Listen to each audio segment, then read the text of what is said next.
আম্মু, আম্মু, তুমি না বলেছিলে মাঠের পাশে আমাকে খেলতে যেতে দেবে? যাই আম্মু, অনেকদিন ধরে তো যাই না আমাদের গ্রামের মাঠে। সবাই বিকেল হলে খেলতে যায়, শুধু আমি যাই না আম্মু। যাবো আম্মু, তুমি তো বলেছিলে যাই।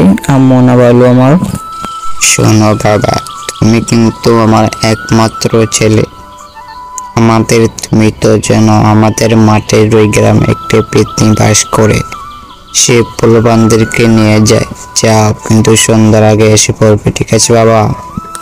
তারপর করিম মাঠের দিকে যেতে লাগলো তার বন্ধুদের কাছে। সে তার বন্ধুদের সাথে খুব ভালো মতোই খেলছিল, সুখে মনে তারা খেলছিল। তখনই বাড়ির উপর থেকে একটা ডাইনি তাদের উপর নজর ফেললো। ডাইনি তাদেরকে দুই চোখে দৃষ্টিভঙ্গি করে দেখছে তাদেরকে।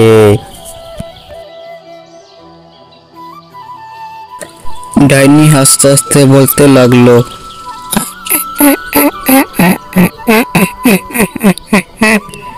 বাচ্চা, তুই এখন কি করবি? আমি তোকে নিয়ে যাব, তোকে আমার খুব পছন্দ হয়েছে।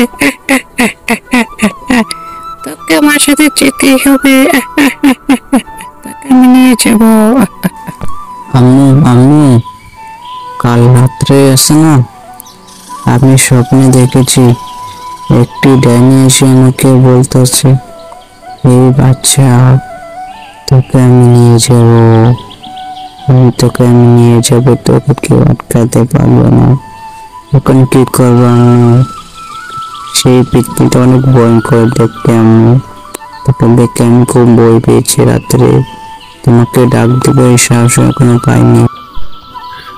বাবা, আমি তোকে আগে না করেছিলাম যে যাসনি, কি গিয়েছিলি বল? তুই আমার একমাত্র ছেলে, এখন যদি তোর কি হয়েছে আমি কি করব বল? তোকে মানা করার পরও তুমি গিয়েছিলি বল? এখন দেখি একটাই রাস্তা খোলা আছে, তোকে যত তাড়াতাড়ি সম্ভব আমাদের গ্রামের শেষে ওই বনে একটি তান্ত্রিক থাকে, ওই তান্ত্রিকের কাছে তোকে নিয়ে যেতে হবে বাবা, না হলে মনে হয় তোকে আর বাঁচাতে পারবো না রে বাবা। তোকে তো না করার পর কেন গেলি বল? এখন আমি কি করবো? তুই আমার একমাত্র ছেলে, চিন্তা করিস না, আমি তোকে তান্ত্রিকের কাছে তাড়াতাড়ি নিয়ে যাব। তারপর করিম ও তার মা তান্ত্রিকের কাছে যাওয়ার জন্য রওনা হলো। তান্ত্রিক বাবা, আমার ছেলেকে আপনি রক্ষা করুন, আমার ছেলের উপরে আমাদের গ্রামে খারাপ ব্যক্তি নজর পড়েছে। এখন বলুন কি করবো, কিছু তো বুঝে পারছি না। সে তান্ত্রিক বলতে লাগলো আরো কিছু কথা। সেই ডাইনি বলে গেছে যে আমার ছেলেকে নাকি সে নিয়ে যাবে, খুব পছন্দ হয়েছে। এখন কি করবো বলেন তান্ত্রিক বাবা? আমি তো কিছুই খুঁজে পাচ্ছি না, তার জন্য তাড়াতাড়ি করে আপনার কাছে চলে আসলাম। কি করবো বলেন তান্ত্রিক বাবা? আমার মাথায় ধরছে না, আমার একমাত্র ছেলে করিম, ওকে যদি নিয়ে যায় তবে আমি কি নিয়ে বাঁচবো বলেন তান্ত্রিক বাবা? যত তাড়াতাড়ি সম্ভব একটা কিছু করো। শোন না, তুই চিন্তা করিস না, তুই এখন চলে যা, আমি দেখি কি করতে পারি। আমি কালকে তোদের বাড়ি আসবো, ঠিক আছে? তাড়াতাড়ি চলে যা, বুঝছিস? আমি বলছি না তোকে সন্ধ্যার সময় আসবো, যা। আমি তোদের বাড়ি সন্ধ্যার সময় ঠিক সময় এসে পড়বো, তোর ছেলে কিছু হবে না ইনশাআল্লাহ। এখন বাড়ির দিকে চলে যা।